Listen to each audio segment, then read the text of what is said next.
মুনতাহা যেহেতু মুরাদকে অনেক ভালোবাসে তাই সাথে সাথে কান্না করে দিল।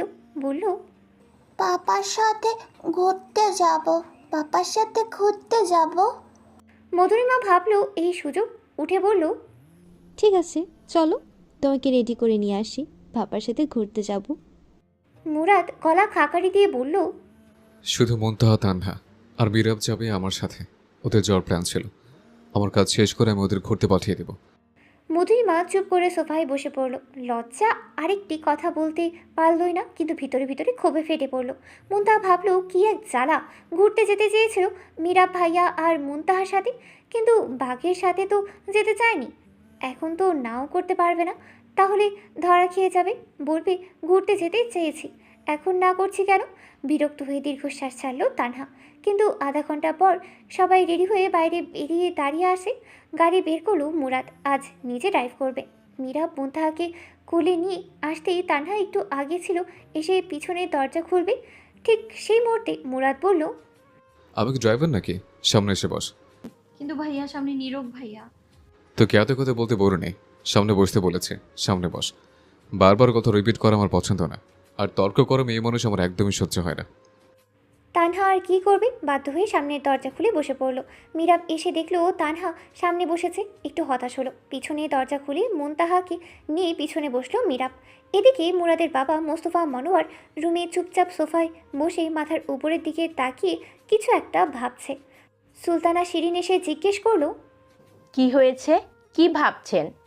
মোস্তফা মনোয়ার সুলতানার দিকে তাকিয়ে দীর্ঘশ্বাস ফেলে বললেন, আমি বোধহয় আমার ছেলেটাকে সারা জীবনের জন্য হারিয়ে ফেললাম, তাই না সুলতানা?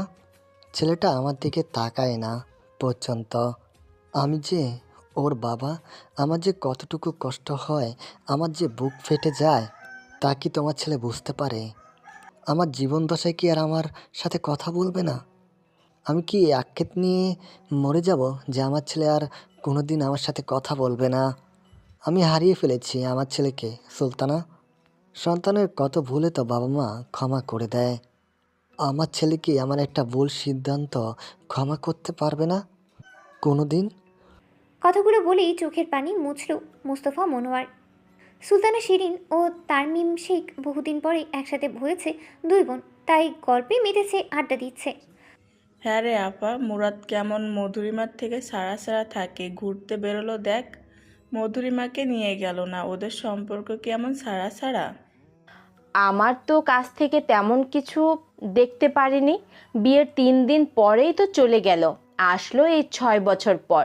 তা ওদের ভিতরে কেমন সম্পর্ক সেটা দেখার জন্য তো কয়েকটা দিন যেতে হবে।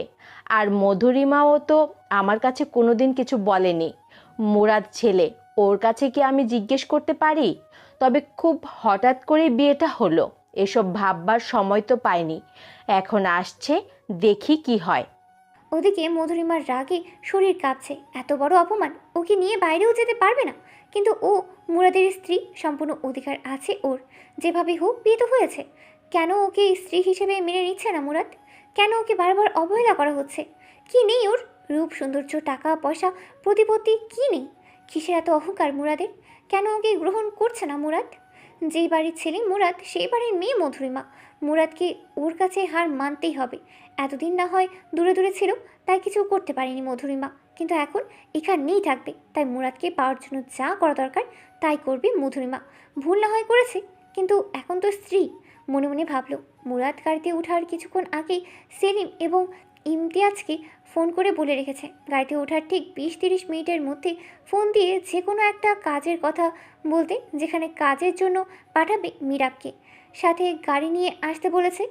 ইমতিয়াজ সেলিম এবং মিরাজকে কাজে পাঠিয়ে মুরাদ তানহা ও মুনতাহাকে নিয়ে বাইরে বেরোবে, কিন্তু এই প্ল্যানের কথা তানহা বা মিরাব কেউ জানে না। কিছুক্ষণ গাড়ি চলার পর ঠিক প্ল্যান মতো ফোন আসলো মুরাদের নাম্বারে। মুরাদ ফোন রিসিভ করে বলল, হ্যাঁ সেলিম, কি হয়েছে? ওই পাশ থেকে কি বললো জানা গেল না। মুরাদ আবার বলল, ও আচ্ছা, ভোটার আইডি কার্ড লাগবে। কিন্তু আমি তো দীর্ঘদিন ধরে আমেরিকা ছিলাম, ভোটার আইডি তো আমি সাথে নিয়ে বের হইনি, বাসায় কোথাও আছে। আচ্ছা, মেরা বের হলে চলবে? মেরা আছে তোর সাথে? মেরা আছে তোর সাথে? এমার্জেন্সি, একটা জরুরি কাজ আছে আমার। মিরাব বলল, ঠিক আছে ভাইয়া। ঠিক আছে, গাড়ি নিয়ে এসো। আমি ধানমন্ডি লেকের সামনে আছি। সেখান থেকে মীরাবের ভোটার আইডি কার্ড আর মীরাবকে নিয়ে 10 মিনিটের মধ্যে কাজটা শেষ করে চলে আসবে। আমরা 10 মিনিট অপেক্ষা করব। মীরাব ভ্যাবা জায়গা খেয়ে গেল। 10 মিনিটের জন্য কোথায় যাবে? কোথায় এসেছে? একটু তানহার সাথে কথা বলবে। মুনতাহাকে ভাইয়ার কাছে দিয়ে তানহার সাথে কথা বলতো। ভাইয়া ওকে 10 মিনিটের জন্য কোনো কাজে পাঠিয়ে দিচ্ছে। বড় ভাইয়া বলে কথা, 9 বছরেই বড়, তাই কিছু বলতেও পারছে না। মীরাব সদ্য লেখাপড়া শেষ করেছে। গত 2 বছর ধরে ও তানহাকে একটু একটু করে পছন্দ করে, কিন্তু বয়সে মোটামুটি বেশ ছোট হয় তানহার জন্য অপেক্ষা করছে। কখনো কোনো মেয়ের দিকে চোখ তুলে তাকায়নি পর্যন্ত মীরাব। তানহাও এ বাড়িতে কম আসে, তাই সেরকম যাতায়াত নেই, তাই বাইরে বের হওয়ার কোনো কারণও ছিল না। আজ একটু কারণ পেয়েছিল। তানহা বেড়াতে এসেছে বাড়িতে 2-3 দিনের জন্য, কিন্তু তানহাকে কাছে পাচ্ছেই না বা মনের কথা বলতে পারছে না। কিন্তু কি আর করা, বড় ভাইয়ের নির্দেশ মানতেই হবে, তাই বলল। আসতে বল, যাচ্ছি, কোনো সমস্যা নেই। এদিকে তানহা মনে মনে শুকনো ঢোকিলা শুরু করলো। 10 মিনিট একা এই লোকের সাথে কিভাবে থাকবে? গুন্ডা টাইপের একটা লোক, ভয় লাগে কখন কি করে বসে, কখন থাপড় মেরে বসে। তাই তানহা আমতা আমতা করে বলল। আমিও কি যাব সাথে? মুরাদ ভয়ঙ্কর শীতল চোখে তাকালো তানহার দিকে, তারপর মেজাজ একটু ঠান্ডা করে দীর্ঘ একটা নিঃশ্বাস ছেড়ে বলল। ও যেখানে যাবে সেখানে অনেক ছেলেরা আছে, সেখানে তোর না যাওয়াই ভালো। তাই মনটা আর তুই এখানে থাকবি। আমি যেতাম, আমি গেলে কোনো কাজ হবে না, কারণ আমার কাছে ভোটার আইডি কার্ড নেই। তানহা আমতা আমতা করে বলল। ঠিক আছে ভাইয়া, আমি গাড়িতে বসছি, কোনো সমস্যা নেই। বলতে বলতে সেলিম ও ইমতিয়াজ আরেকটি গাড়ি করে চলে আসলো। এসে মীরাবকে বলল। ভাইয়া চলেন, আমরা জরুরি কাজটা সেরে আসি। বেশিক্ষণ লাগবে না তো, 10 মিনিট লাগবে। 10 মিনিট একটা কাজ আছে। মীরাব একবার জিজ্ঞেস করতে চাইলো কী কাজ, কিন্তু ভাইয়ের ভয় আর জিজ্ঞেস করলো না, বলল। ঠিক আছে, চলুন। মীরাব ইমতিয়াজ ও সেলিমের সাথে যেতেই সেলিমের মোবাইলে একটা মেসেজ আসলো। 3 ঘন্টার আগে ছাড়বি না, 3 ঘন্টা পর আমি ওকে বললে তারপর ছাড়বি। সেলিম মুচকি হাসলো, তারপর মেসেজ পাঠালো। ওকে ডান। মুরাদ গাড়ি স্টার্ট দিল। মীরাব যাওয়ার সময় মুনতাহাকে তানহার কোলে দিয়ে গেল। তানহা এতক্ষণ ভয় পেলেও এখন মুনতাহার সাথে একটু একটু করে কথা বলছে আর খেলছে। মুরাদের কাছে দৃশ্যটি খুবই মনোমুগ্ধকর লাগলো। আর চোখে ড্রাইভ করার সময় দেখছিল মুরাদ মনে মনে ঠিক করে ফেললো 9-10টা বাচ্চা তো হবেই ওদের। তানহা যেহেতু এত সুন্দর করে বাচ্চা কন্ট্রোল করতে পারে, তাই ও তানহাকে 9-10টা বাচ্চা অবশ্যই গিফট করবে। বাড়ি সব সময় ভরা ভরা লাগবে। তানহাকে কোনো দিনও তানহা রাখবে না। তানহা মানে একা। ঠিক 10 মিনিট পর তানহা জিজ্ঞেস করলো। ভাই আমরা কোথায় যাচ্ছি? মীরাব ভাইয়া কোথায়? মীরাব ভাইয়া আসবে না? মুরাদ তানহার দিকে তাকিয়ে বলল। এই তো আর কিছুক্ষণ পরে আসবে। আপাতত আমরা একটা জায়গায় গিয়ে ওয়েট করি, আমার এত ভিড় ভালো লাগে না। তানহা ভাবলো গাড়ি পার্ক করার জন্য হয়তো একটু নিরিবিলি জায়গা খুঁজছে, তাই তানহা আবার মুনতাহার সাথে ব্যস্ত হয়ে গেল। মনেই রইল না সময়ের কথা। ঠিক আধা ঘন্টা পর একটি নিরিবিলি জায়গায় এসে গাড়ি থামলো। তেমন একটা মানুষজন নেই। দূরে একটা নদীর মতো দেখা যায়। ঢাকার কাছেই সাভারে, আশেপাশে ওদের একটা রিসোর্ট আছে। সেই রিসোর্টে নিয়ে আসলো মুরাদ। প্রায় আধা ঘন্টা ড্রাইভ করার পর মুরাদের গাড়ি এসে থামলো রিসোর্টের দরজায়। সাথে সাথে দারোয়ান দরজা খুলে মুরাদকে দেখে সালাম ঠুকলো। তানহা অবাক হয়ে গেল, এ কোথায় আসলো? ওকে কোথায় নিয়ে আসলো? 10 মিনিটের কথা বলে মনে মনে অনেক ভয় পাচ্ছে। তানহা এই লোকটার সাথে একা এত দূরে কীভাবে আসলো? ভয়ে শুকনো ঢুক গিয়েছে। আবার ভাবলো মুনতাহার সাথে আছে, যাক লোকটার মেয়ে তো সাথেই আছে, সমস্যা হবে না। তাই ভয়ে ভয়ে গাড়ি থেকে নামলো। মুনতাহাকে সাথে করে নিয়ে মুরাদ পিছনে তাকিয়ে বলল। ভেতরে আয়। ভিতরে আসতেই ম্যানেজারের সাথে সাথে এসে মুরাদকে সালাম জানিয়ে বলল যে, স্যার কেমন আছেন? আপনি আসবেন আগে থেকেই জানাননি। জানালে হয়তো আমরা আয়োজন করে রাখতাম। না, আয়োজন করতে হবে না। জাস্ট 1-1.5 ঘন্টা থাকবো, দুপুরে লাঞ্চ করে চলে যাব। লাঞ্চের আয়োজন করুন, দেশি খাবার করুন, বিদেশি খাবার আবার আমার পোষায় না। তারপর তানহার দিকে তাকিয়ে বলল। তুই কি খাবি? তোর কোনো খাবার পছন্দ? মেনু বলে দে। আর মনটা খেতে পারবে এমন কিছু খাবারের নাম বলিস, আমি আবার এসব জানি না। তানহা মনে মনে ভাবলো ওদের আরও 2 ঘন্টা এই লোকের সাথে এখানে কাটাতে হবে, আর নিজের মেয়ে কি খায় সেটা জানে না, কেমন বাবা, ছি। বলেই ধিক্কার জানালো মুরাদকে মনে মনে। মুরাদ তানহার দিকে তাকিয়েছিল। এতক্ষণ মুরাদ তানহার দিকে তাকিয়ে বুঝতে পারি যে তানহা ওর গোষ্ঠী উদ্ধার করে চলেছে। তাই একটু কাছে এসে বলল, গোষ্ঠী উদ্ধার করা হয়ে গেলে কি কি খাবি বলে দে, নাহলে আমি আমার পছন্দের মতো বলে দেব, পরে আমার দোষ দিতে পারবি না। বলেই ম্যানেজারকে বলল, আমার রুমটা কোথায় দেখিয়ে দেন, রুমে বসে লাঞ্চ করব। রুমের কথা শুনেই তানহার যেন মাথা ঘুরে গেল। এই লোকের সাথে এখন রুমে যাবে? পার্সোনাল একটা রুম, এরকম একটা রিসর্টে? ভয়ে তানহা গলা শুকিয়ে আসছে। আমতা আমতা করে বলল, ভাইয়া বাইরের পরিবেশটা কত সুন্দর, বাইরে খেলে হয় না? মুরাদ তানহার দিকে তাকিয়ে ধীরে ধীরে কিন্তু দৃঢ় কণ্ঠে বলল, না, হয় না। আমি একা একে ব্যক্তিগতভাবে খেতে পছন্দ করি, সবার সামনে খাওয়া আমার পোষায় না। সবার সামনে খেলে তুই নিতে পারবি? তানহা মুরাদের কথার অন্তর্নিহিত অর্থও বুঝতে পারল না। সাহস করে বলল, তাহলে এক কাজ করুন না ভাইয়া, আপনি যে আপনার রুমে খান, আমি আর মোহনতাহা বাইরে খাই। এমনিতেও আপনার খাওয়ার সাথে আমাদের খাওয়া মিলবে না তো। মুরাদ কিছুক্ষণ তানহার দিকে তাকিয়ে থেকে বলল, তুই কি নিজের পায়ে হেঁটে আসবি নাকি তুই চাচ্ছিস তোকে আমি কোলে করে নিয়ে যাই? তানহা ভয়ে দ্রুত পায়ে হেঁটে যেতে যেতে বলল, না না, আমি নিজের পায়ে যেতে পারবো, আপনাকে কষ্ট করে কোলে নিতে হবে না। রুমের সামনে এসে দাঁড়িয়ে আছে তানহা, কোলে মুনতাহা। মুরাদ কারোর সাথে ফোনে কথা বলছে। রিসোর্টের ম্যানেজার নিচে এসে চাবি দিয়ে রুম খুলে দিয়ে রুম ফ্রেশ করে দিয়ে গেছে। কিন্তু তানহা একা একা রুমের ভিতর প্রবেশ করছে না, দরজার সামনে দাঁড়িয়ে আছে। মুরাদ ফোনে কথা বলা অবস্থায় তানহাকে দেখে ইশারা করে জানতে চাইলো রুমে যাচ্ছে না কেন। তানহা কিছু না বলে চুপচাপ আস্তে ধীরে পা ফেলে রুমের ভিতরে প্রবেশ করলো। ভিতরে ঢুকে দেখলো রুম বললেই ভুল হবে, যেন বিশাল একটি কক্ষ। একটি কক্ষের মধ্যেই সব কিছু, খাবারের রুম, ডাইনিং রুম, বেডরুম আলাদা করে সব কিছু দেখে তানহার খুব ভালো লাগলো। কিন্তু আবার মনের ভিতর কেমন ভয় লাগছে। এই লোকের সাথে 2 ঘন্টা এক রুমে থাকবে কেমন কেমন ফিল হচ্ছে। এদিকে হঠাৎ মুনতাহা বলে উঠলো পানি খাবে। তাই তানহা মুনতাহাকে বিছানায় বসিয়ে পানি আনতে যাবে, কিন্তু মুনতাহা কোল থেকে নামছেই না। মেয়েটার ঘুমো ঘুমো ভাব চোখে। তানহা পড়ে গেল মুশকিলে। মুনতাহাকে এক হাতে কোলে নিয়ে আরেক হাতে পানির জগ তুলে পানি গ্লাসে ভরবে, কিন্তু পারছে না। কারণ মুনতাহাকে ডান হাতে করে নিয়েছে, কিন্তু বাঁ হাতে পানির জগ তুলতে পারছে না তানহা। হঠাৎ তানহা টের পেল পিছনে পুরুষালী ঘন ঘন নিঃশ্বাস নেওয়ার শব্দ, কিন্তু পিছনে ঘুরে তাকাতে সাহস পাচ্ছে না তানহা। মুরাদ পিছন থেকে দাঁড়িয়ে তানহার হাতে হাত রেখে জগ তুলে পানির গ্লাসে পানি ঢালতে লাগলো। তানহাকে স্পর্শ করতেই মুরাদের ভেতরে কারেন্ট লাগলো মনে হয়, কিন্তু আচরণে তার তানহার সামনে প্রকাশ করেনি। তানহা ছোট্ট এবং ওর সাথে সম্পর্কের ব্যবহারে অবগত নয়, তাই নিজেকে কন্ট্রোল করার সর্বোচ্চ চেষ্টা করছে মুরাদ। এদিকে তানহা ভয়ে একটু সিটিয়ে গেল, কিন্তু কোলে মুনতাহা থাকায় বেশি নড়াচড়া করতে পারল না। কিন্তু তানহার নিঃশ্বাস যেন আটকে আসছে। মুরাদ ভাই হলেও পুরুষ মানুষ, এত কাছে কোনো পুরুষের আশা সহজভাবে নিতে পারছে না তানহা। তারপরও যতটুকু নড়াচড়া করলো, মুরাদ পিছন থেকেই বলল, চুপচাপ দাঁড়িয়ে থাক, একটু নড়াচড়া করবি না, তাহলে পানি সব পড়ে যাবে। তানহা আর চোখে পানির গ্লাসে তাকিয়ে দেখলো একটু একটু করে পানি পড়ছে।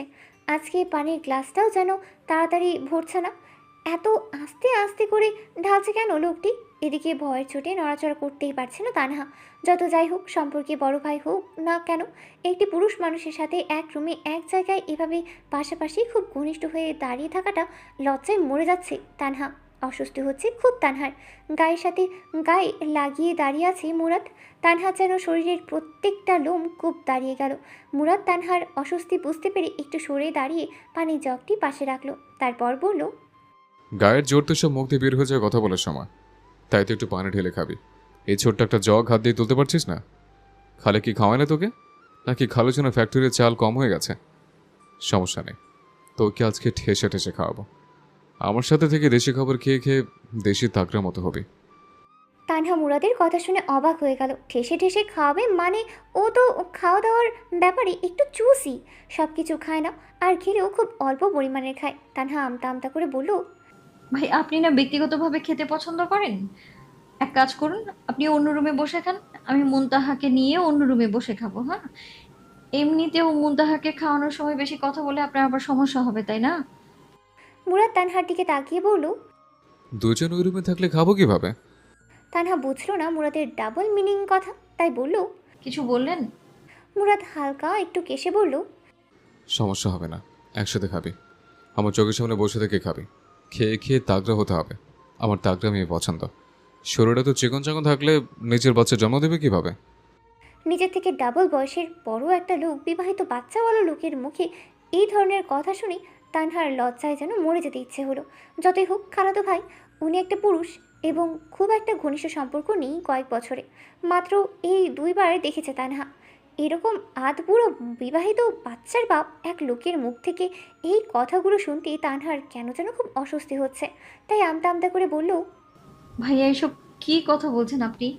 যা সত্যি তাই, যা সত্যি তাই। একদিন না একদিন তো বিয়ে করবি নিশ্চয়ই। তখন তো নিজের একটা মনটা হবে, তো সেজন্য তো তাগড়া হতে হবে। তানহা অবাক হয়ে গেল। কী থেকে কি বলছে লোকটি। বুঝলো এই লোককে আর খেপানো যাবে না। কখন কি বলে বসবে ঠিক নেই। এক রুমে এমনি অস্বস্তি হচ্ছে। এই ধরনের কথাবার্তায় কেন যেন নিঃশ্বাসটাও ফেলতে পারছে না ঠিকমতো তানহা। এদিকে সেলিম, ইমতিয়াজ ও মীরা বসে আছে অফিস কক্ষে। বলা হয়েছে ব্যাংকের একটি জরুরি কাজ, যার জন্য ভোটার আইডি কার্ড জমা দিয়ে কাজটি সম্পন্ন করতে হবে। কিন্তু ব্যাংকের ম্যানেজার এখনও আসছে না। আসবে কিভাবে? ব্যাংকের ম্যানেজারের আসার কথাই নেই, তারা আসবেই কি? 10 মিনিটের জায়গায় 1 ঘন্টা হয়ে গেল।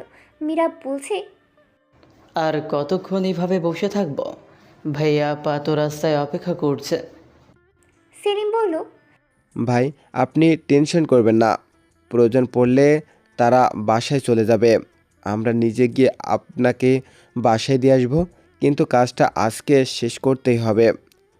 ব্যাংকের ম্যানেজার রওনা দিয়ে দিয়েছে। যেহেতু আনঅফিসিয়াল কাজ, তাই উনি নিজে এসেছেন ভাইয়ের সাথে ডিল করার জন্য। বুঝতে পারছেন অনেক বড় একটা প্রজেক্ট এর কাজ। ভাইয়া তো আর বিদেশে এমনি বসে থাকেননি। উনি সেখানে বিজনেস করতেন, সেগুলোই এখানে ট্রান্সফার করার চিন্তা করছেন। বিশাল বড় ব্যাপার। মীরা বুঝলো আসলে অনেক জরুরি কাজ। কী আর করার, তানহাকে নিয়ে আরও একদিন ঘুরতে যাওয়া যাবে।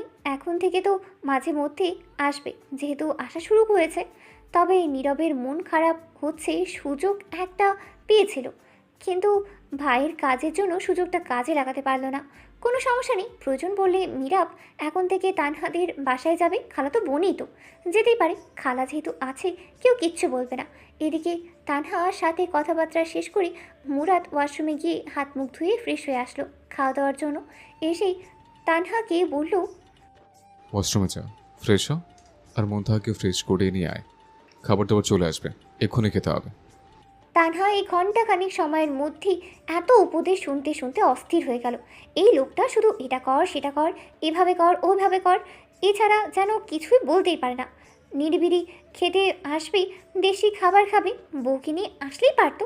তা না, শুধু মাঝখানে ওকে টেনে নিয়ে আসলো।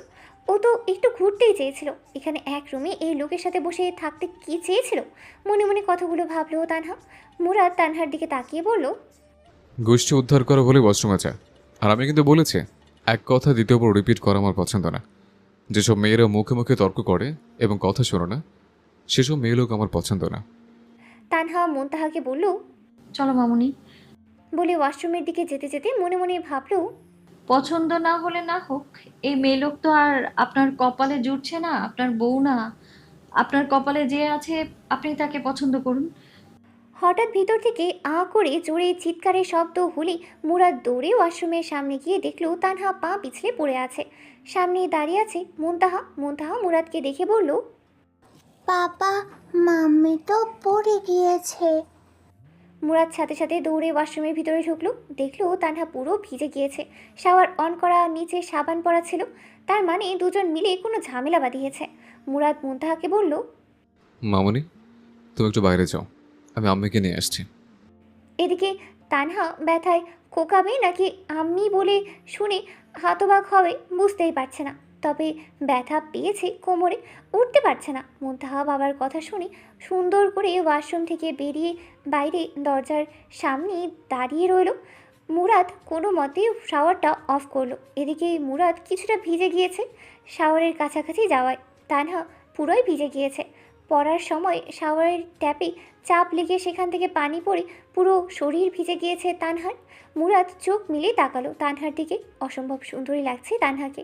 অপসরা লাগছে, যেন জান্নাতের হুড়পড়ি সদ্য স্নান করে আসলো। সদ্য যৌবনা এক নারী শরীরের সৌন্দর্য মুরাদের সামনে। ভেজা শরীর, গোলাপি ঠোঁট, গায়ের ওটা কোনো খেয়ালই নেই কোথায় সরে আছে উন্মুক্ত বক্ষ। শোয়ার থেকে পানি পড়ছে তানহার বুকে, শরীরে ভেতরের অন্তর্বাস দৃশ্যমান। শ্বাসের গতির সাথে পাল্লা দিয়ে বুকের ওঠানামা কাবু করে ফেলেছে মুরাদকে। বুঝতে পারছে না মুরাদ কিভাবে নিজেকে কন্ট্রোল করবে। মুরাদ পায়ের নখ দিয়ে খামচে ধরল ওয়াশরুমের মেঝে। চেহারা কঠোর, মনের অবস্থা চেহারায় ফুটে উঠতে দিল না মুরাদ। সাথে আজ মুনতাহা না থাকলে আদৌ কি কন্ট্রোল করতো মুরাদ? প্রয়োজনে জোর করতো, নিজের বিয়ে করাবো তাই জোর করাতে মুরাদ দোষের কিছু দেখে না। কিন্তু এই মুহূর্তে সিচুয়েশন ভিন্ন। এই মেয়ের সামনে আসলে কন্ট্রোললেস হয়ে যায় মুরাদ। আর কন্ট্রোল করবেই বা কীভাবে? আর কেউ না জানুক, মুরাদ তো জানে তানহা ওর স্ত্রী। এদিকে তানহা ওইভাবেই পড়ে রয়েছে। লজ্জা পাচ্ছে তানহা, এত বড় ধিঙ্গি মেয়ে পড়ে গিয়েছে, কোমরে ব্যথা পেয়েছে, তার উপর পুরো শরীর ভেজা। লজ্জায় তানহা মাথা তুলে তাকাতেই পারছে না। চুল ভেজা, চুল থেকে পানি টুপটুপ করে গায়ে পড়ছে। মুরাদ এক দৃষ্টিতে তাকিয়ে আছে তানহার দিকে। নিজেকে কীভাবে সামলাচ্ছে মুরাদ নিজেই জানে না। যে মেয়ের জন্য অপেক্ষা করতে করতে আধ বুড়া বয়স্ক হয়ে গেল, সেই মেয়ের সামনে এখনও পর্যন্ত নিজেকে কন্ট্রোল করতে হচ্ছে। কবে আমার কাছে নিজেকে সঁপে দিবি স্বেচ্ছায়? ভাবনা থেকে বের হয়ে বলল। চোখ কই থাকে তোর? তানহা লজ্জায় ভয়ে চুপ। তারপর মুরাদ হালকা ঝুঁকে হাঁটু ভেঙে বসে তানহাকে ধীরে ধীরে কোলে তুলে নিল। তানহা লজ্জায় কিছু বলতেই পারছে না। এই প্রথম কোনো পরপুরুষ, বিবাহিত পুরুষ, এক বাচ্চার বাপ তানহাকে এভাবে কোলে নিয়েছে। কেমন যেন লাগছে তানহার। শরীরের প্রতিটা লোমকূপ তাড়িয়ে যাচ্ছে, শরীরের কাটা দিচ্ছে। এটা ভেবে যে পুরো ভেজা অবস্থায় একটা পরপুরুষের কোলে তানহা এভাবে, কিন্তু কিছু করার নেই। তানহা উঠতেই পারছে না। এদিকে মুরাদ তানহাকে কোলে নিয়ে ধীরে ধীরে ওয়াশরুম থেকে বাইরে এসে আস্তে আস্তে বিছানায় শুইয়ে দিল। মুরাদ তানহার দিকে তাকিয়ে দুষ্টু হেসে বলল। বিছানায় তো পরে আনতে চেয়েছিলাম, তুই তাকে চলে আসলি, তাও কোলে চড়ে। কিছু করে ফেললে? তানহা একবারও মুরাদের ডবল মিনিং কথা বুঝল না, বলল। জি, কিছু বললেন? না, কিছু বলিনি। ম্যাডাম চুপচাপ শুয়ে থাকুন। যেদিন বুঝবেন সেদিন বলতে হবে না। কি বুঝবো? তানহার দিকে তাকিয়ে গুনগুন করে গাইল মুরাদ। তানহা এই প্রথম এই লোকের কিছু একটা বিষয় ইমপ্রেস হলো। মনে মনে বলল, লোকটা খবিশ হলে কি হবে, গানের গলা সেই। যদি চেহারা না দেখে গান শুনতাম তাহলে প্রেমেই পড়ে যেতাম, কিন্তু এই খবিশ লোককে ভালোবাসা ইম্পসিবল। তারপর মুরাদ তানহাকে শুইয়ে দিয়ে বলল। কোথায় ব্যথা পেয়েছিস বল? না, কোথাও ব্যথা পাইনি। মনে মনে বলল, এই জায়গা কি দেখানো যায় কোথায় ব্যথা পেয়েছি? লোকটা কি কিছু বোঝে না? একটা অবিবাহিত এরকম বড় একটা মেয়েকে কেউ জিজ্ঞেস করে কোথায় ব্যথা পেয়েছিস, যেখানে দেখতেই পারছে কোমরে হাত দিয়ে রেখেছি। এখন কি কোমর খুলে দেখাবো আমি, বেটা বুইড়া শয়তান? কিন্তু তানহা মুখে বলল, না ভাইয়া, কোথাও ব্যথা পাইনি। ভাইয়া ডাকটা শুনে এই মুহূর্তে ঠিক হজম করতে পারল না মুরাদ। তাই রাগ করে তানহাকে এপাশ থেকে ওপাশে সরিয়ে ধাক্কা দিয়ে কোমরে হাত দিয়ে চাপ দিল। মাইসেলফ চৌধুরী মুজাহিদ মুরাদ, ভাই লাগি না কারো আমি, বলেই আবার কোমরে জোরে হাত দিয়ে চাপ দিয়ে ধরল। তানহা ভয়ে এবং ব্যথায় জোরে আহ করে চিৎকার দিয়ে উঠল। মুরাদ আরেকবার চেপে ধরে মালিশ করার মতো করে বলল, আস্তে চিৎকার কর, আশেপাশে মানুষজন আছে, আর সামনে মন্তাও দাঁড়িয়ে আছে। তানহা ব্যথাতুর চোখে মুরাদের দিকে তাকিয়ে বলল, মানুষজন থাকলে কি হবে? আমি তো ব্যথা পাচ্ছি, ব্যথা পেলে চিৎকার করবো না, এটা কি ধরনের কথা ভাইয়া? মুরাদ দীর্ঘশ্বাস ছাড়ল। মেয়েটা যদি বুঝতো ওরা একটা রিসর্টে আছে, এই মুহূর্তে এরকম শব্দ কি ভয়ঙ্কর দিকে ইঙ্গিত দেয়। পরক্ষণে ভাবলো হাতে পায়ে বড় হলেও মাথা ভর্তি গোবর। যাই হোক, গোবর হোক আর যাই হোক, নিজেরই স্ত্রী, গোবরে পদ্ম ফুল ফোটাতে হবে, তাও একটা না অনেকগুলো, যেন রাস্তায় পদ্ম ফুলগুলো হেঁটে গেলে মানুষ বলে, এই দেখো গোবরে পদ্ম ফুল ফুটেছে। চৌধুরী মুজাহিদ মুরাদ। মালিশ করায় ব্যথা একটু কমতে থাকায় তানহা ভুলেই গেল এমন একটা বয়স্ক পরপুরুষ লোক ওর কোমরে হাত দিয়ে মালিশ করে দিচ্ছে। ও শুধু আরামটাই নিচ্ছে, বাকি সব কিছু ভুলে গেল। কাপড়ের ওপর দিয়ে মালিশ করতে কষ্ট হচ্ছে মুরাদের, তাই ওপর আবার কাপড় ভেজা, যার কারণে মুরাদ হঠাৎ এক কাজ করে বসলো।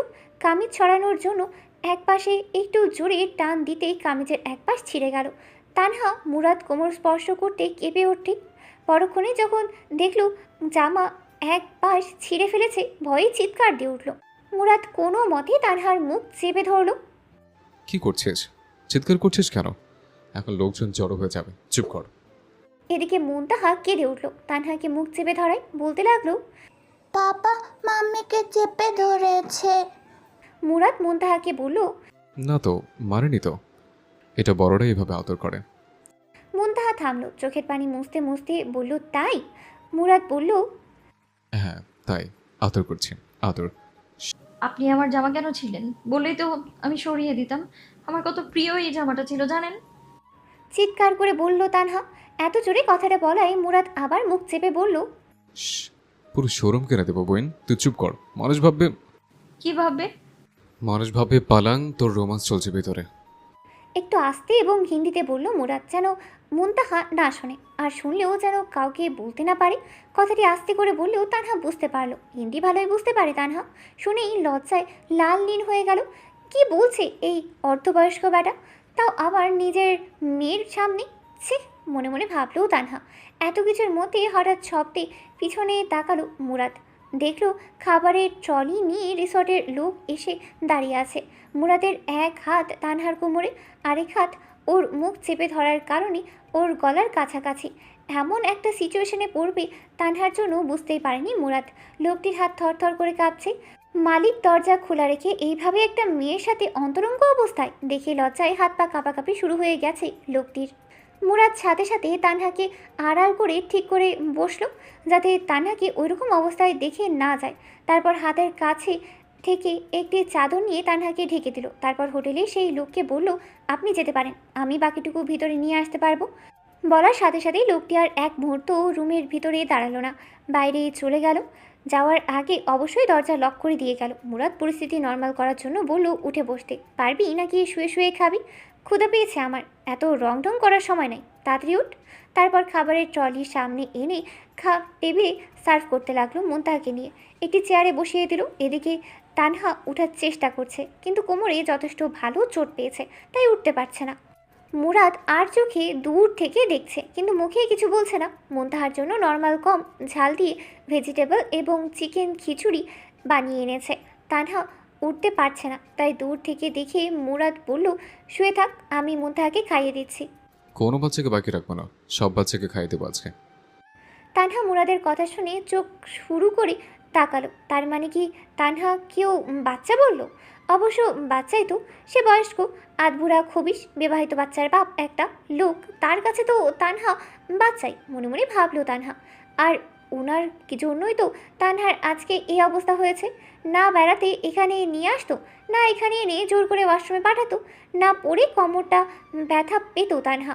যা হয়েছে এই বুড়ো খবিশ ব্যাটার জন্যই হয়েছে। ভাবতে ভাবতেই মনে মনে ডজন খানিক গালি দিয়ে ফেললো তানহা। পরক্ষণেই চিন্তা করলো, জামা তো ছিঁড়ে ফেলেছে, এখন কোন মুখে বাইরে বের হবে? এই ড্রেস পরে তো কোনোভাবেই যাওয়া সম্ভব না, কোমরের এক পাশ পুরাই দেখা যাবে। বিরক্তিতে চোখ সরু করে আবার তাকালো মুরাদের দিকে। স্বাভাবিক নিয়মেই মুরাদ বুঝতে পারছে মুরাদের গোষ্ঠী উদ্ধার করা হচ্ছে, তবে মুরাদ এত বোকা লোকও নয়। মুরাদ সাথে সাথে SMS করেই জানিয়ে দিয়েছে ড্রেস দরকার ম্যানেজারের কাছে। ম্যানেজার ড্রেস নিয়ে আসলেই নতুন ড্রেস পরে 15টা সেলাই করে আবার পুরনোটাই পরা হবে, কারণ বাড়িতে অন্য ড্রেস পরে গেলে 5 কথা হবে, সেটা মুরাদ ভালো করেই জানে। মুরাদ 10 মিনিটের মধ্যে চামচ দিয়ে মুনতাহাকে একটু একটু করে খাইয়ে দিল। খাইয়ে দিয়ে মুখ মুছিয়ে দিয়ে মুনতাহাকে কোলে নিয়ে বেডে শুইয়ে দিয়ে তানহার দিকে তাকিয়ে বলল, উঠতে পারবি নাকি আবারও কোলে করে উঠাতে হবে? ধীরে ধীরে তানহার ব্যথার জায়গাটা অসাড় হয়ে গিয়েছে, উঠতেই পারছে না। কোনো মতে কুকিয়ে কুকিয়ে বলল, অনেক ব্যথা করছে ভাইয়া, উঠতে পারছি না। আপনি আমায় একটু কষ্ট করে বিছানায় দিন না, আমি বিছানায় খেয়ে নিই, আপনি টেবিলে বসে মন মতো খান। না, আজকে বিছানায় খাই, একা খেতে ভালো লাগে না। তারপর একটু থেমে ধীরে ধীরে আস্তে করে বলল, আর এমনি বিছানার মজা তো আর টেবিলে পাওয়া যাবে না। জি ভাইয়া, বিছানায় বসে বসে খাবার মজাই আলাদা। মুরাদ তানহার দিকে তাকিয়ে চিন্তা করলো, কাঁথি একটা, পুরোই মাথা ভর্তি কপড়, বলি একটা বলছে আরেকটা, কিন্তু মুখে ফটং ফটং। মুরাদ খাবারের ট্রলিটা বিছানার কাছে এনে তানহার পাশে বসলো।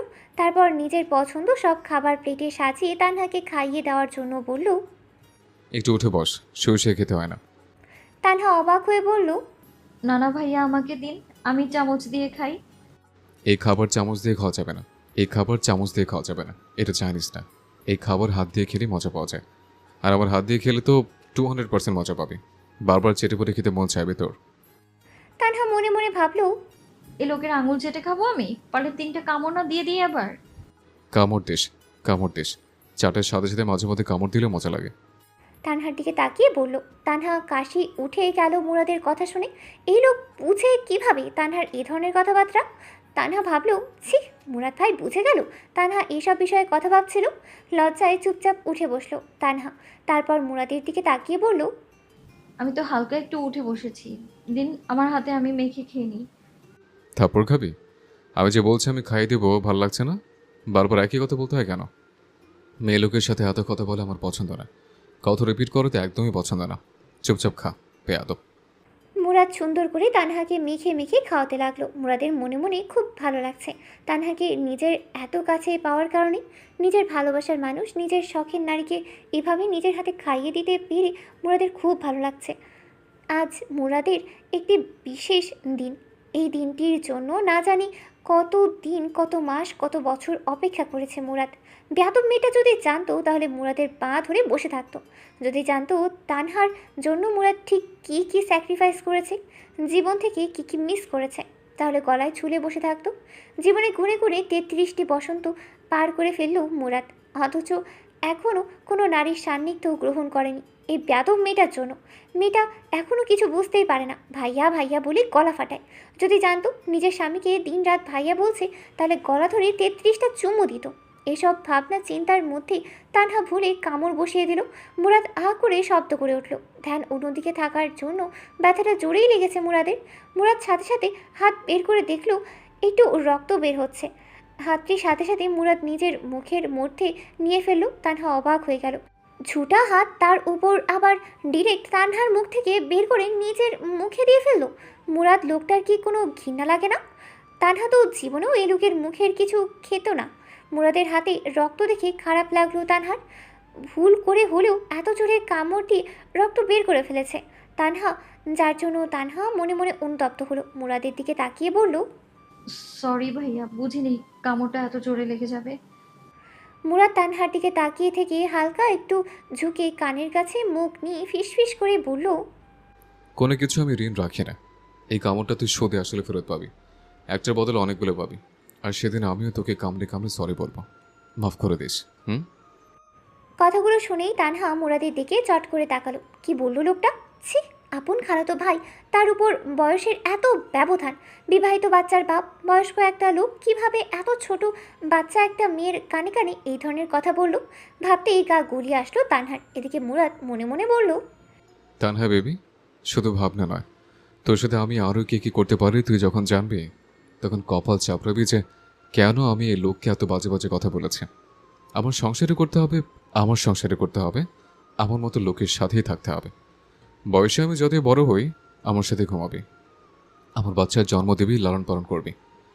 এইসব কিছুর মধ্যেই হোটেলের বয় এসে তানহার জন্য একটা ড্রেস দিয়ে গিয়েছে। এই ড্রেসটা পরে তানহার পুরনো ড্রেস নিয়ে সেলাই করে আবার ফেরত নিয়ে আসবে। তানহা উঠে যেতে পারবে না, তাই মুরাদ আবার তানহাকে কোলে নিয়ে ওয়াশরুমে নিয়ে দাঁড় করিয়ে ড্রেসটা দিয়ে বলল। চেঞ্জ করে পুরোনো ড্রেসটাতে। তানহা দরজা লাগিয়ে ড্রেস চেঞ্জ করে পুরনো ড্রেসটা দিতেই মুরাদ লোকটির হাতে ড্রেসটি দিয়ে বলল, সেলাই করে ড্রাই করে নিয়ে আসুন।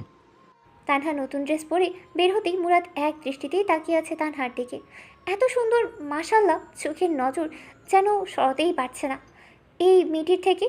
পরক্ষণেই ভাবল, না, এখন মাথা গরম করা যাবে না, ঠান্ডা করতে হবে। Control Murad, control. তারপর আবার তানহাকে কোলে করে এনে বিছানায় বসিয়ে দিয়ে বলল, বস, খাওয়া তো সময় হয়েছে, আমার ক্ষুধা লাগছে, খেতে হবে। তানহার খাওয়া শেষ করে মুরাদ খেতে বসতেই ঠিক এমন সময় ফোন আসলো সেলিমের। ওপাশ থেকে সেলিম বলতে শুরু করলো, ভাই, আর আটকানো যাচ্ছে না, কি করব বলুন? আর 40 মিনিট আটকে রাখ, আমি এখানে 10 মিনিটের মধ্যেই বের হব। তানহা বুঝতে পারল না কিছুই। যেহেতু ওপাশের কোনো কথায় তানহা শুনেনি, তাই তানহা মুনতাহাকে সাথে নিয়ে একটু কাত হয়ে শুয়ে রইল। মুরাদ খাওয়া শেষ করে হাত মুখ ধুয়ে ফ্রেশ হয়ে এসে বলল, ওঠ, যেতে হবে। তানহা পড়ে গেল মুশকিলে। কোমরে ব্যথা একটুও কমেনি, কিভাবে হেঁটে যাবে? তার উপরে আছে সাথে মুনতাহা, কিন্তু কিছুই বুঝতে পারছে না। মুরাদকে কেমন একটা লজ্জা সংকোচ বোধ কাজ করছে তানহার। তানহা উঠছে না দিয়ে তাই মুরাদ বলল। ব্যথা কমেনি এখনো? তানহা হ্যাঁ সূচক মাথা নাড়ালো, বলল। না, কমেনি, উঠতে কষ্ট হচ্ছে ভাইয়া।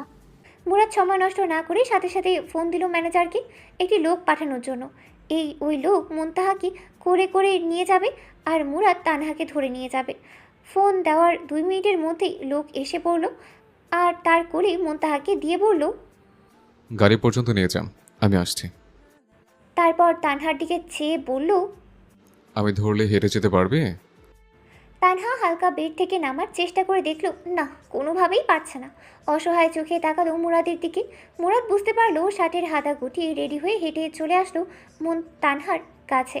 তানহা অবাক হয়ে জিজ্ঞেস করলো, কি করবেন, কিভাবে নেবেন? মুরাদ সাথে সাথে বিছানায় বসে থাকা তানহাকে কোলে তুলে নিল। তানহা পড়ে যাওয়ার ভয় গলা পেঁচিয়ে ধরল মুরাদের, তারপরে ছেড়ে দিয়ে বলল। কি করছেন? মানুষ দেখলে কি বলবে, ছাড়েন। এমনি কোমর ভেঙে বসে আছিস, তার উপর যদি ছেড়ে দিই বাঁচবে তো? বলেই তানহাকে ছেড়ে দেওয়ার একটু নাটক করলো মুরাদ। তানহার সাথে সাথেই আবার মুরাদকে জড়িয়ে ধরে বলল। এই না ভাইয়া, ছাড়বেন না, সত্যি তাহলে মরে যাবো, ভীষণ ব্যথা। তানহা মুরাদের গলা জড়িয়ে ধরায় মুরাদ মনে হয় কলেজায় একটু শান্তি পেল, আর কোনো কথা বাড়ালো না। হালকা একটু মুচকি হাসলো, তারপর সিরিয়াস হয়ে তানহাকে বলল। বাসায় যদি জিজ্ঞেস করে কিভাবে ব্যথা পেয়েছিস, বলবি গাড়ি থেকে নেমে আইসক্রিম খাওয়ার জন্য গিয়েছিলে, তাই একটু পড়ে গিয়ে ব্যথা পেয়েছিস, যার জন্য আসতে দেরি হয়েছে। তানহা সাথে সাথেই বলল। মিথ্যে কথা বলবো কেন? আমরা তো এখানে এসেছিলাম ওয়াশরুমে পিছলে গিয়ে ব্যথা পেয়েছি তাই। মুরাদ তানহার দিকে তাকিয়ে আবার বলল। কপিট মেয়েটা আসলে বড় গর্ধ। বাসায় গিয়ে যদি বলিস তো একটু রিসোর্টে আমার সাথে ছিলি, ওয়াশরুমে কি পিছলে পড়েছিস, আর আমি তোকে কোলে করে বাসায় নিয়ে আসছি, সবাই তোর দিকে কীভাবে তাকাবে, কে কে প্রশ্ন করবে, এগুলোর উত্তর দেওয়ার জন্য তুই রেডি তো? আমার কোনো সমস্যা নেই, আমি নির্দ্বিধায় বলতে পারবো আমি তোর সাথে রিসোর্টে ছিলাম। তানহা মনে মনে কথাটা চিন্তা করলো। আসলেই তো এটা তো ভাবিনি। যতই হোক, ভাই হোক আর যাই হোক, উনি তো একটা পুরুষ মানুষ। উনি যদিও বিবাহিত, বাচ্চা ছিল সাথে, তারপরেও একটা পুরুষ মানুষ চাইলে অনেক কিছুই বলতে পারে, করতে পারে, কিন্তু তানহার পক্ষে তো এত কথা বলা সম্ভব নয়। আর তাছাড়া বাসায় মধুরিমা ভাবিও আছে, উনিই বা কি মনে করবেন? নিজের স্বামীর কোলে আরেকটা মেয়েকে দেখলে কিভাবে রিয়াক্ট করবেন সে? পরক্ষণে ভেবে বলল। না না, ঠিক আছে, আপনি যা বলছেন তাই বলবো। রিসোর্ট থেকে বেরিয়ে গাড়ির কাছে এসে এই লোকটিকে বলল সামনের দোর খুলে দিতে। লোকটি খুলে দিতেই তানহাকে সুন্দর করে বসিয়ে দিল। তারপর তানহার কোলে মুনতাহাকে দিয়ে অপর পাশে গিয়ে দরজা খুলে ড্রাইভিং সিটে বসলো মুরাদ। হোটেল বয়ের হাতে 1000 টাকার একটা নোট ধরিয়ে দিল। তারপর গাড়ি স্টার্ট করলো। গাড়ি চালাতে চালাতে কিছুক্ষণ পরপরই আর চোখে তানহাকে দেখছিল মুরাদ। তানহার অবশ্য সেই খেয়াল নেই। এভাবে গাড়ি চলতে চলতে 30 মিনিটের মাথায় মুনতাহার হালকা হালকা ঘুম ভাঙলো। তাকালো মুরাদের দিকে, বলল। আমরা চলে যাচ্ছি বাবা। আমরা বেরাবো না? কথাটি শুনেই তানহার মন খারাপ হয়ে গেল। কোথায় চেয়েছিল একটু বেড়াতে, তা না, এই লোকটার জন্য দিন ভরা রিসোর্টেই বসে থাকা লাগলো, তাও কোমর ভেঙে। সুস্থ মানুষ হেলতে তুলতে এসেছিলাম, কোমর ভেঙে বাসায় যেতে হলো। মনে মনে ভাবলো তানহা। মুরাদ মুনতাহার দিকে তাকিয়ে বলল। আমরা বেরাবো না? তোমার আন্টি কোমরে ব্যথা পেয়েছে, তাই আজকে আর ঘুরতে যাওয়া হবে না। আর শোনো, বাসায় গিয়ে বলবে আন্টি আইসক্রিম খাওয়ার জন্য গাড়ি থেকে নামতে গিয়ে ব্যথা পেয়েছে, কেমন? আর বাসায় যদি কেউ জিজ্ঞেস করে আমরা এতক্ষণ কোথায় ছিলাম, তাহলে বলবে আমরা জ্যামে আমি আটকে ছিলাম আর আন্টি ব্যথা পেয়েছিল, তাই একটু দেরি হয়েছে। আমরা এত সুন্দর একটা জায়গায় এসেছি, এ কথা কিন্তু বলা যাবে না, তাহলে কেউ আর তোমাকে আমার সাথে ঘুরতে বের হতে দিবে না। তুমি কি চাও এটা? মুনতাহা সাথে সাথে বলল। না না পাপা, আমি আবার ঘুরতে আসবো। আমি বাসায় গিয়ে কিচ্ছু বলবো না, লক্ষ্মী মেয়ে হয়ে থাকবো। মুরাদ এক হাতে মুনতাহার গাল টিপে বলল, গুড গার্ল। তানহা অবাক হয়ে তাকিয়ে রইল মুরাদের দিকে। তানহাকে তো মিথ্যা বলা শিখিয়েছে কেমন খবিশ একটা লোক, নিজের মেয়েকেও পর্যন্ত ছাড়ছে না। কী ধরনের মিথ্যা কথাগুলো শেখাচ্ছে নিজের মেয়েকে। তানহা অবাক হয়ে তাকালো মুরাদের দিকে। এই প্রথম তানহা মুরাদের দিকে গভীরভাবে তাকালো। খালাতো ভাই বা বিবাহিত পুরুষ বাচ্চার বাপ হিসেবে নয়, এমনি একজন পুরুষ মানুষ হিসেবে তার দিকে তাকালো। ফর্সা লম্বাটে মুখ, খোঁচে খোঁচে দাড়ি, সরু নাক, তীক্ষ্ণ চোখ, কালো কুচকুচে জোড়া ভ্রু, চুলগুলো সিল্কি, সুন্দর ঠোঁটগুলো তামাটে বর্ণের। প্রচুর সিগারেট খাই বোঝাই যাচ্ছে। থুতনিতে একটা কাটা দাগ আছে দাড়ির ফাঁকে, যা হালকা বোঝা যায়, এবং এটাই যেন চেহারার সৌন্দর্য আরও বাড়িয়ে তুলেছে। ব্ল্যাক শার্ট প্যান্ট, অনেক হ্যান্ডসাম লাগছে। শার্টের উপরের বোতাম খোলা থাকায় ফর্সা লোমশ বুক স্পষ্ট। হাতে কালো সিল্কি লোম যেন হাতের সৌন্দর্য আরও বাড়িয়ে দিচ্ছে। তানহা নিজের ভাবদারি হঠাৎ নিজেকে ছি বলে ধিক্কার দিল। ছি, এরকম একজন আধবুড়ো বয়স্ক বিবাহিত বাচ্চার বাপকে এভাবে তানহা কিভাবে খুঁটিয়ে খুঁটিয়ে দেখছে। হঠাৎ তানহার ধ্যান ভাঙি মুরাদের কথায়। মুরাদ বলল, এত খুঁটিয়ে খুঁটিয়ে কষ্ট করে দেখছিস, এত খুঁটিয়ে খুঁটিয়ে কষ্ট করে দেখছিস, রিসোর্টে বলতে তুই খুলে দিতাম, শান্তিতে দেখতে পারতি, নিরিবিলিতে যতক্ষণ মন চায় ততক্ষণ, যতবার মন চায় ততবার, কিচ্ছু বলতাম না, প্রমিস। মুরাদের কথায় সাথে সাথে তানহা বলে উঠল, মোটেও না, মোটেও আমি আপনাকে দেখছিলাম না। আমি তো অবাক হয়ে দেখছিলাম যে লোকটা কিভাবে এত সুন্দর করে মিথ্যে কথা বলতে পারে। মুরাদ হালকা মুচকি হাসল। তানহা অবাক হয়ে দেখল মুরাদের দাঁতগুলো অনেক সুন্দর, হাসিটাও মাশাআল্লাহ। তারপরে মুরাদ বলল, শুধু মিথ্যা কেন, আমার সব কাজই সুন্দর। তুই একবার সুযোগ দে, দেখ আমি আরো কত সুন্দর সুন্দর করে করতে পারি। তুই নিজেই ইমপ্রেস হয়ে যাবি, বলবি ওয়ান্স মোর প্লিজ। তানহা মুরাদের কথা শুনে লজ্জায় ঘৃণায় জানালার দিকে তাকালো। ছি, বাজে একটা লোক। এত ছোট খালাতো বোনকে কেউ এসব ধরনের কথাবার্তা বলে? আর কোনোদিন এই লোকের সাথে আসবো না, কোনো দিন না। নিজে নিজেই প্রমিস করলো মুনতাহা। মুরাদ মুচকি হাসলো, তারপর আবার গাড়ি চালাতে মনোযোগ দিল। রাস্তায় জ্যাম না থাকার কারণে ৩৫ মিনিট ড্রাইভ করে বাসায় পৌঁছে গেল মুরাদ ও তানহারা। মুরাদ গাড়ি থেকে বের হয়ে তানহার পাশের দরজা খুলে প্রথমে মুনতাহাকে বের করলো। মুনতাহা বাড়ি পর্যন্ত হেঁটে যেতে পারবে। মুনতাহাকে নামিয়ে মুরাদ আস্তে আস্তে তানহাকে কোলে তুলে নিল। তানহা বলল, বাড়িতে চলে এসেছি, এখন না হয় অন্য কাউকে ডাকুন, কেউ দেখলে কি মনে করবে। সব জায়গায় যখন কোলে করে নিয়ে আসতে পেরেছি, তখন এতটুকুতে আর কি হবে? এটা আমার বাড়ি, কে কি মনে করলো না করলো তাতে আমার কিচ্ছু যায় আসে না। চুপচাপ কোলে বসে থাক, না হলে একবারে বাড়ির বাইরে ফেলে দিয়ে আসবো। তানহা ভয়ে চুপ করে গেল। এই লোককে নিয়ে বিশ্বাস নেই, আসলে ফেলে দিতে পারে, তাই চুপ করে রইল তানহা। মুরাদ আস্তে আস্তে তানহাকে নিয়ে দরজার কাছে গিয়ে কলিং বেল চাপলো। খুলে দিল মুরাদের মা সুলতানা শিরিন। যেহেতু ড্রয়িং রুমে বসেই দুই বোন গল্প করছিল, তাই তাড়াতাড়ি গেট খুলতে পেরেছে। গেট খোলার সাথে সাথে মুরাদের মা সুলতানা শিরিন অবাক হয়ে গেল। কি হয়েছে? তানহাকে কুলে করে নিয়ে এসেছিস, কি হয়েছে তানহার? বলল সুলতানা শিরিন। কথাটি শুনে তারমিম শেখও দৌড়ে চলে এলো।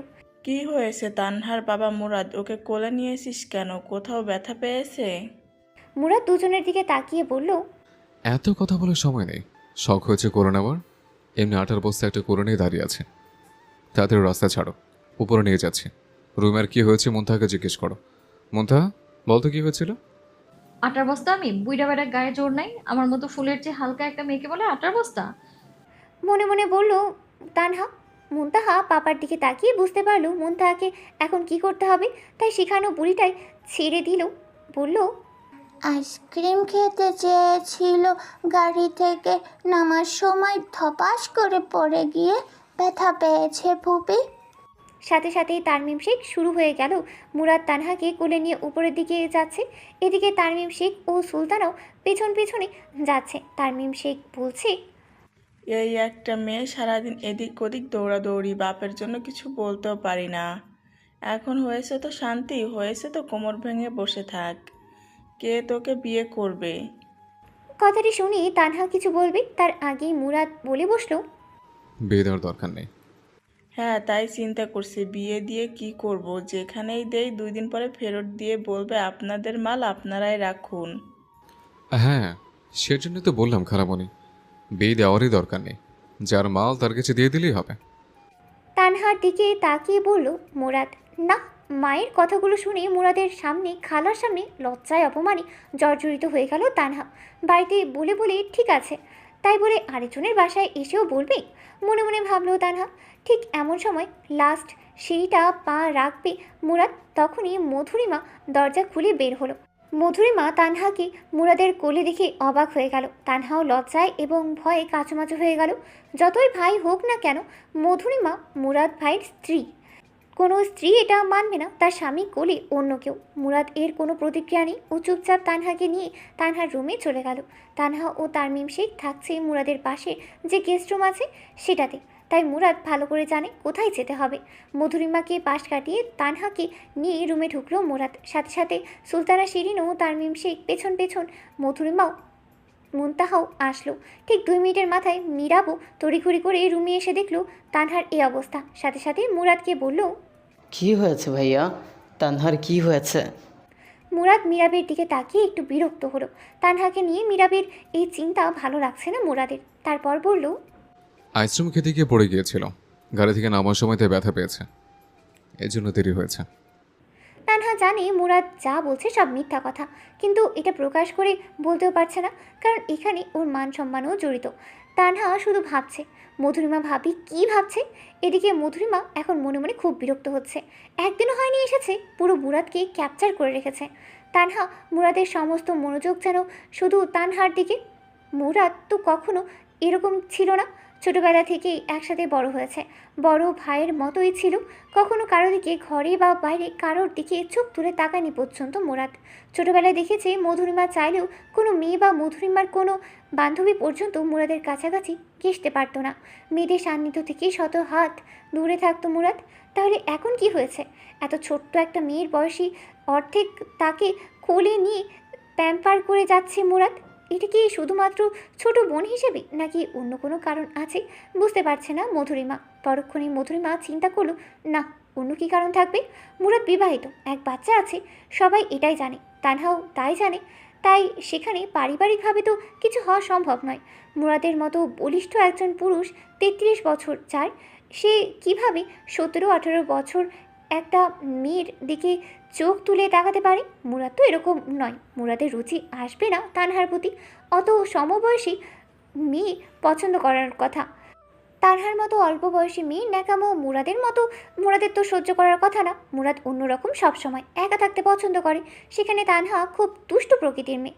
মুরাদের যদি পছন্দ হয় তাহলে ওর মতো শান্ত শিষ্ট, কম কথা বলে এরকম মেয়েই পছন্দ হবে, তানহার মতো দুরন্ত মেয়ে নয়। নিজেকে মনে মনে কথাগুলো বলে সান্ত্বনা দিল মধুরিমা। আর যেখানে ঘরে মধুরিমার মতো এত সুন্দরী একজন স্ত্রী আছে, চোখ তুলে দেখেই না পর্যন্ত, সেখানে তানহা তো একটা বাচ্চা মেয়ে। ও কীভাবে খুশি রাখবে মুরাদকে? তানহা তো সেই পদ্ধতি জানা নেই। তানহার মতো বাচ্চা মেয়ে মুরাদের চাহিদা পূরণ করতে পারবে না, মনে মনে ভাবলো মধুরিমা।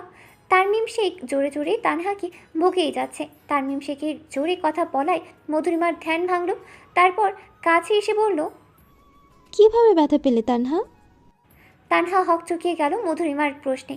কি বলবে কি বলবে না, হঠাৎ করে মিথ্যা কথা মুখ দিয়ে আসতেই চাইছে না।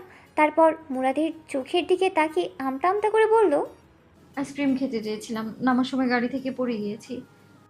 তানহা নিজের দিকে তাকিয়ে এক আঙ্গুল দিয়ে আরেক হাতের আঙ্গুলের নখ খুঁড়তে লাগলো। মুরাদ মীরাবের দিকে তাকিয়ে বলল, ডক্টর আঙ্কেলকে ফোন করে একটু জিজ্ঞেস করো সন্ধ্যার দিকে আসার জন্য। আর এখন ব্যথার জন্য কী কী খেতে হবে বলবি, পড়ে গিয়ে কোমরে ব্যথা পেয়েছে। ঠিক আছে ভাইয়া। বলে সাথে সাথে ডাক্তারকে ফোন দিল। 2 মিনিট কথা বলে জানালো, উনি সন্ধ্যার দিকে দেখতে আসবে, তবে এখন কিছু পেইন কিলারের নাম বলেছে, আমি রুম থেকে নিয়ে আসছি, বাসায় আছে। মুরাদ এবার তারমিম শেখের দিকে তাকিয়ে বলল, খালা, অনেক হয়েছে, বকবকি আর চিৎকার চেঁচামেচি করো না। এমনি পড়ে ব্যথা পেয়েছে, ওকে রেস্ট নিতে দাও। সবাই রুম থেকে বাইরে যাও, আমি ওষুধ খাইয়ে আসছি। বলার সাথে সাথে একে একে রুম থেকে সবাই বাইরে বের হওয়া শুরু হলো। যেহেতু একবার মুরাদ বলেছে রুম থেকে বাইরে যাও, তাই থাকার প্রশ্নই ওঠে না। কিন্তু মধুরিমা যেতে যেতে বারবার পিছনে ঘুরে তাকালো। ঘরে রইল শুধু মুনতাহা, তানহা ও মুরাদ। আপনি গেলেন না যে, কিছু বলবেন? মুরাদ তানহার দিকে তাকিয়ে বলল, জি না ম্যাডাম, কিছু বলবো না, আপনাকে ওষুধ খাইয়ে তারপর চলে যাব। তানহা মুরাদের দিকে তাকিয়ে বলল, ঔষধ তো যে কেউ খাওয়াতে পারতো, আপনারই কেন থাকতে হবে? মুরাদ তানহার দিকে তাকিয়ে থেকে বলল, আমার জিনিস তাই, কারণ আমি চাই থাকতে। আপনার জিনিস কি? মুরাদ কিছু বলল না।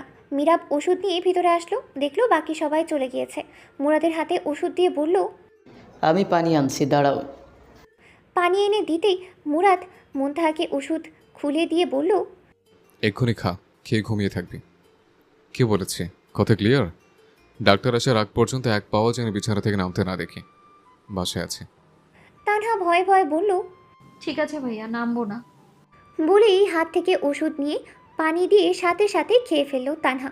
তারপর শুয়ে রইল। মুরাদ মিরাবকে ইশারা করে রুম থেকে বের হয়ে গেল মুনতাহাকে সাথে নিয়ে। তারপর ড্রয়িং রুমে সবার সাথে এসেই বসলো।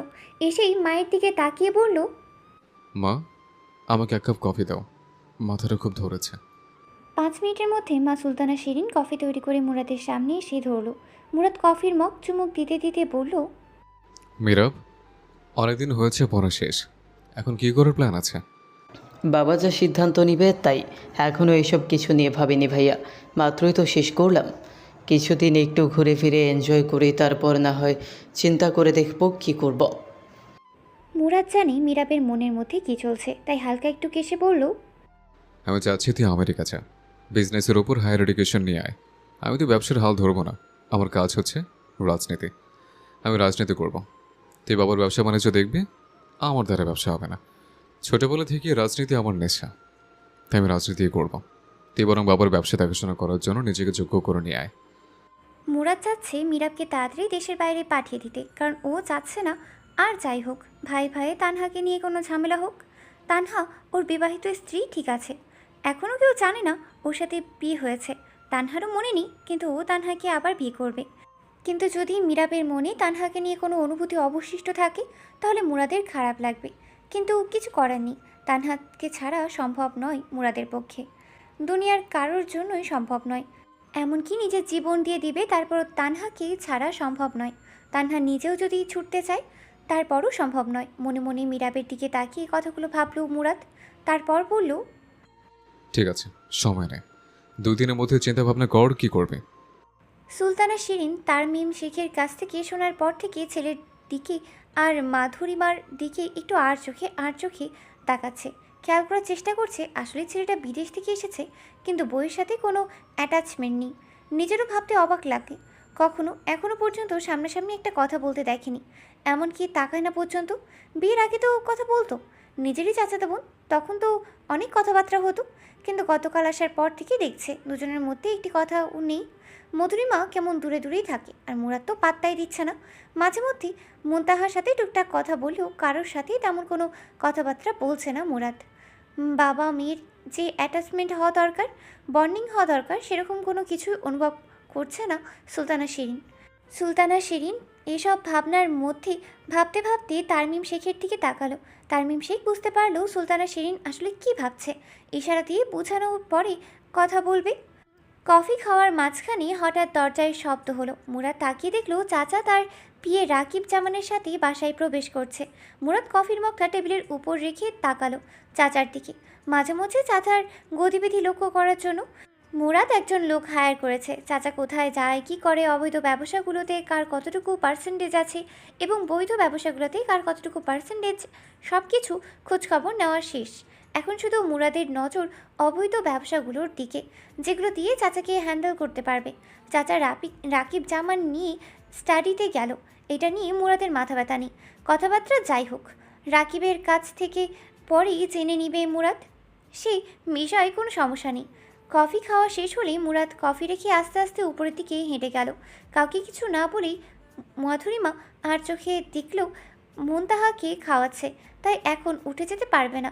কিন্তু ঠিক তাকিয়ে আছে মুরাদের যাওয়ার দিকে। মুরাদ আস্তে আস্তে হেঁটে হেঁটে নিজের রুমে না গিয়ে গেস্ট রুমে, যেখানে তানহা আছে সেখানে রুমে ঢুকলো। তারমিম শেখ ও শিরিন সুলতানা দুজনে দেখলো কেউ কিছু মনে করলো না, ভাবলো খালাতো বোন, তাই খোঁজখবর নিতে যাচ্ছে। অনেক কেয়ার করে সবার ছেলেটা, কিন্তু বউয়ের সাথে যে কেন সম্পর্ক এরকম বুঝতে পারছে না মা সুলতানা শিরিন। রুমে ঢুকে দরজা চাপিয়ে দিল মুরাদ। তারপর ধীরে ধীরে হেঁটে এসে তানহার মাথার কাছে দাঁড়ালো। তানহা চোখ বন্ধ করে শুয়ে আছে। টের পেয়েছে মুরাদ রুমে এসেছে, কিন্তু চোখ খুলল না। মুরাদের গায়ের স্মেল, বডি স্প্রে স্মেল ভালো করে চিনে গেছে তানহা, কিন্তু চোখ বুঝেই রয়েছে, খুলছে না। দেখতে চাচ্ছে মুরাদ কি করে। মুরাদ দাঁড়িয়ে দাঁড়িয়ে তানহার চেহারার দিকে তাকিয়ে ভাবছে জেগে জেগে ঘুমানোর নাটক চলছে। দেখি এই নাটক কতক্ষণ টেকসই হয়। যে ভাবনা সে কাজ। মুরাদ মাথা ঝুঁকিয়ে তানহার কানের কাছে গিয়ে ফিসফিস করে বলল, তুই নিশ্চয়ই ঘুমাচ্ছিস, এখন যাই করি তুই তো কিছু টের পাবি না। মুরাদের গরম নিঃশ্বাস তানহার কানে গালে পড়তেই তানহা গায়ের লোমকূপগুলো দাঁড়িয়ে গেল। তানহা হকচকিয়ে সরে বলল, না, এইমাত্র ঘুম ভেঙেছে। কিছু বলছিলেন আপনি? আমি কিছু শুনিনি। মুরাদ মুচকি হাসল। কি বলবো, ভেবেছিলাম তুই ঘুমিয়ে থাকলে ডাক্তারকে নিয়ে এসে 2-4টা ইঞ্জেকশন লাগিয়ে দেবো, কিন্তু তুই তো জেগে আছিস, তাই ইঞ্জেকশন দিতে পারলাম না। কি? এই ব্যথার ইঞ্জেকশন কে দেয়? মুরাদ তানহার দিকে তাকিয়ে সিরিয়াস ভঙ্গিতে বলল। ওষুধ খেয়েছিস, এখন ব্যথা কেমন লাগছে? তানহা একটু নড়ে চড়ে দেখল এখন একটু ব্যথাটা কমেছে। 1 ঘন্টার মতো হয়তো ঘুমিয়েছে, এখন একটু ভালোই লাগছে। তাই মুরাদের দিকে তাকিয়ে বলল, এখন একটু ভালো লাগছে, ব্যথাটা মনে হয় একটু কমেছে। কথাটি শুনে মুরাদ সাথে সাথেই হাত বাড়িয়ে দিল তানহার কোমরের দিকে। তানহা একটু নড়ে চড়ে উঠল, কিন্তু বেশি দূর যেতে পারল না। তার আগেই মুরাদ কোমরে হাত দিয়ে দিল। তানহা কেঁপে উঠল। মুরাদের কোনো ভ্রুক্ষেপ নেই, বলল, দেখি, দাগ হয়ে গিয়েছিল, দাগ চলে গেছে কিনা? তাকে নীল হয়ে গিয়েছে, তাহলে বরফ দিতে হবে। বলেই মুরাদ কোমর থেকে জামা সরাবে, তার আগেই তানহা হাত ধরে ফেলল মুরাদের। বলল, না না, কি করছেন ভাইয়া? আপনারা দেখতে হবে না, মাকে ডেকে দিন না, মা দেখবে। মুরাদ তানহার দিকে তাকিয়ে কিছু একটা ভাবল, তারপর বলল, ঠিক আছে, যাওয়ার সময় আমি খালাকে পাঠিয়ে দেব, ভালো করে বরফ ডোরে নিস। শরীরে দাগ থাকলে আমার ভাল লাগে না, আমার সব কিছু নিখুঁত পছন্দ, দাগ যা দেয়ার আমি দেব। কথাটি শুনেই তানহা গালে হাত দিয়ে বলল, আপনি মারবেন আমায়? মুরাদ তানহার কথা শুনে হতাশার দৃষ্টিতে তানহার দিকে তাকিয়ে রইল। মনে মনে বলল, কাউথি একটা কর্তব্য মহিলা, দাগ কি শুধু মেরে দেওয়া যায়, অন্য কোনোভাবে দেওয়া যায় না? মুরাদ নিজের অসহায় অবস্থার ওপর দীর্ঘশ্বাস ছাড়ল। মনে মনে ভাবল, এতদিন দূরে ছিলাম, নিজেকে কন্ট্রোল করে রাখতে পেরেছে, কিন্তু এখন এত কাছে, তুই চাইলে ছুতে পারি, ধরতে পারি, এখন কিভাবে নিজেকে কন্ট্রোল করব বল? আমি আবার এত সাধু পুরুষ না, কবে কি করে ফেলে বলতে পারি না, কারণ তুই আমার জন্য 100% হালাল। মুরাদ তানহার দিকে তাকিয়ে বলল, আমি একটু পর বাসা থেকে বের হব, চুপচাপ ঘরে শুয়ে থাকবে, ব্যথা কমেছে বলে ওঠার চেষ্টা করে ঠ্যাং ঠ্যাং করে বাড়িতে হাঁটবি না, আর রুমের ভিতর খালা বা মা ছাড়া মন্থা ছাড়া আর কেউ যেন প্রবেশ না করে, মনে থাকবে? আমার তো মনে থাকবে, কিন্তু রুমে যদি অন্য কেউ আসে আমি কিভাবে আটকাবো? আপনাদের বাড়ি, আপনার ভাই, আপনার বাবা, আপনার চাচা, আপনার ওয়াইফ, ওনারা আসলে আমি আটকাবো কি করে? বাবা চাচা পর্যন্ত ঠিক আছে, ওয়াইফ এবং ভাইয়ের কথা শুনে মুরাদের মাথাটা ঘুরে গেল। মুরাদ বিবাহিত, এই কথাটা বা এই অধ্যায়টা জীবন থেকে কখনোই মুছে ফেলতে পারবে না মুরাদ। সারা জীবন মৃত্যুর আগ পর্যন্ত বই নিয়ে যেতে হবে। মুরাদ হতাশার সাথে দীর্ঘশ্বাস ফেলে বলল, হ্যাঁ, কেউ আসবে না এই রুমে, শুধুমাত্র যাদের কথা বলেছে তারা আসবে, মনে থাকবে? তানহা মাথা নেড়ে হ্যাঁ সূচক ইশারা করলো, তারপর কিছু একটা ভেবে বলল, আপনিও তো পুরুষ মানুষ, আপনিও তো আসেন, আর মধুরিমা ভাবি তো আপনার স্ত্রী, আর মেয়ে মানুষ, তাহলে সে কেন আসতে পারবে না? মুরাদ তানহার দিকে তাকিয়ে বলল। এই বাড়িটা কার নামে জানিস? তানহা না সূচক মাথা নাড়ালো। মুরাদ বলল, অর্ধেক আমার নামে, তেমন অর্ধেকের মধ্যে আছিস, এজন্য আমার ইচ্ছে হলে আসবো, ইচ্ছে হলে আসবো না, কিন্তু অন্য কেউ আসতে পারবে না। আমার সম্পদের উপর শুধু আমার অবাধ বিচরণ থাকবে, আর কারো না। মুরাদের সম্পদ বলতে মুরাদ কি বুঝাতে চাইলো বুঝলো না তানহা। মুরাদ তানহাকে কিভাবে বুঝাবে? মধুরিমা ধীরে ধীরে ওর জন্য অন্যরকম হয়ে যাবে, বিষাক্ত হয়ে যাবে। মধুরিমার চোখে দেখেছে মুরাদ হিংস্র চাহনি। মধুরিমার ব্যবস্থা না করা পর্যন্ত মুরাদ চায় না তানহা কোনোভাবেই মধুরিমার তিক্ততার সম্মুখীন হোক, তাই মধুরিমার থেকে দূরে থাকতে বলেছে তানহাকে। তানহা বুঝলো লোকটা সম্পদের রোপ ছাড়ছে, নিজের নামে বাড়ি বলে নিজে যখন তখন যেখানে সেখানেই প্রবেশ করবে, এমনকি তার ভাই তার ওয়াইফ পর্যন্ত সেখানে আসতে পারবে না। কতটা অহংকার হলে এরকম হতে পারে, মনে মনে ভাবলো তানহা। এদিকে তানহার ঘরে তার ভাই বা ওয়াইফ মধুরিমাকে কেন আসতে দিবে না সে ব্যাখ্যা মুরাদ দিতে পারল না, তাই হতাশভাবে দীর্ঘশ্বাস ছেড়ে কোনো মতে একটা বুঝ দিল তানহাকে। মুরাদ ঘরে থাকা অবস্থায় দরজায় নক করার শব্দ হলো, দেখলো ডক্টর এসেছে। মুরাদ সরে গিয়ে ডক্টরকে জায়গা করে দিল। ডক্টরকে সাথে করে নিয়ে এসেছে মিরাব, সাথে এসেছে মা এবং খালা তারমিম শেখ। ডাক্তার কিছুক্ষণ তানহাকে চেক করার কথা বলে জানালেও তেমন বিশেষ কিছু হয়নি, তবে একটু নড়াচড়া কম করতে হবে।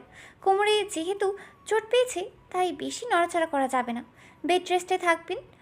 মুরাদ ডাক্তারকে বলল, ডক্টর আমার সাথে আসুন। বলেই ডাক্তারকে বাইরে নিয়ে গেল। 5 মিনিটের মধ্যেই ডক্টর ভিতরে এসে প্রেসক্রিপশনের মতো কিছু একটা লিখলো।